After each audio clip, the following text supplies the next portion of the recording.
যদি অসুস্থই থেকে যায় এই জীবনের কোনো দাম টাকা পয়সা বাড়ি গাড়ি তেমন নাই, যদি আল্লাহ আমাদেরকে সুস্থতার নিয়ামত দান করেন এর থেকে সুখের জীবন আর হতে পারে?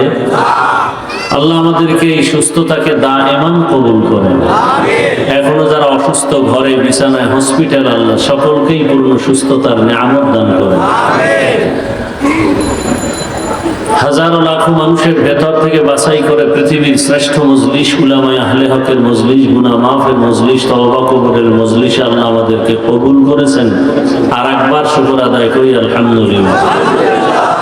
দরুদ ও সালাম সৈয়দুল মুরসালিন রাহমাতুল লিল আলামিন শফিউল মুজনিবিন খাতামুন নবিয়্যিন সৈয়দুস সাকালাইন ইমামুল মুরসালিন হযরত মুহাম্মদুর রাসূলুল্লাহ সাল্লাল্লাহু আলাইহি ওয়া আলিহি ওয়াসাল্লামের উপর সর্বোপরি শুকর যাদের অক্লান্ত পরিশ্রমের মাধ্যমে আজ সুন্দর আয়োজন, সময় পরামর্শ অর্থ দিয়ে সার্বিক সহযোগিতা যারা করেছেন প্রত্যেককে আল্লাহ পাক খেদমতের বরকতে দুনিয়াতে শান্তি পরকালে মুক্তির ব্যবস্থা করে দেন। ভাই ইকো হয় কেন? উলামায়ে হযরত দীর্ঘ সময় আপনাদের এখানে আলোচনা করেছেন। আল্লাহ পাক উলামায়ে কেরামদের কথাগুলো সহিহ তরিকায় আমল করার তৌফিক দান করেন। উলামায়ে কেরামের ইজ্জতকে আল্লাহ বেশি বেশি বাড়ায় দেন। যারা চক্রান্ত করে আলেমদের বিরুদ্ধে আল্লাহ তাদেরকে হেদায়েত দান করেন। পরিশেষে আমি আপনাদের দোয়া নিতে আসছি, খুব সংক্ষেপ দু চারটি কথা বলার নিয়তে। কোরআনে হাকীমের এক আয়াত, রাসূলের এক হাদিস পড়েছি। ইখলাস রুহানিয়াতের সমন্বয়ে সহিহ নিয়তে সহিহ তরিকায় সহিহ কিছু কথা কোরআন সুন্নাহর আলোকে আমাকে বলার মতো, আপনাদেরকে শুনবার মতো রব্বুল আলামিন তৌফিক দান করেন। ওয়া মা খালাকতুল জিন্না ওয়াল ইনসা ইল্লা লিয়াবুদুন। আল্লাহ বলেন আমি জিন ও ইনসানকে সৃষ্টি করি নাই, হ্যাঁ করেছি একমাত্র ইবাদতের জন্য। নবীজি বলেন লা তাআতা লি মাখলুকিন ফি মাসিয়াতিল খালিক। আল্লাহকে অসন্তুষ্ট করে পৃথিবীর ভিন্ন কারো হুকুম মানা হারাম। আয়াত হাদিসের তরজমা শেষ। হাদিসের উপরে 2-4 মিনিট একটু খেয়াল করি। নবীজি বললেন আল্লাহকে অসন্তুষ্ট করে পৃথিবীর অন্যের হুকুম মানা হারাম। প্রশ্ন এখানে কয়েকটা। 1 নম্বর কথা হলো আল্লাহর হুকুমকে অমান্য করে কারা, এই লোকগুলোকে আমাদের চিনতে হবে। দ্বিতীয়ত আল্লাহর হুকুমকে অমান্য করে অন্যের হুকুম মানে সে অন্য কারা, তাদেরকেও চিনতে হবে।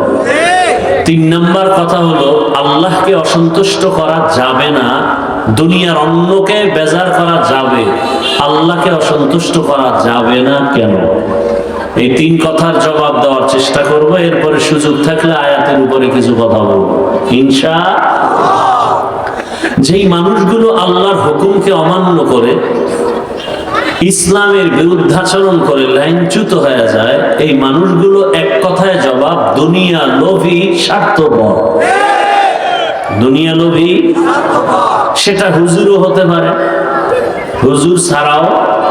এক কথায় পৃথিবীর সব মানুষ, যে কোনো মানুষ লাইনচ্যুত হয়ে যদি ইসলামের বিরুদ্ধে, কোরআনের বিরুদ্ধে, শরীয়তের বিরুদ্ধে উল্টা পাল্টা পথ অবলম্বন করে, একমাত্র কারণ দুনিয়ার ভালোবাসা, দুনিয়ার লোভ।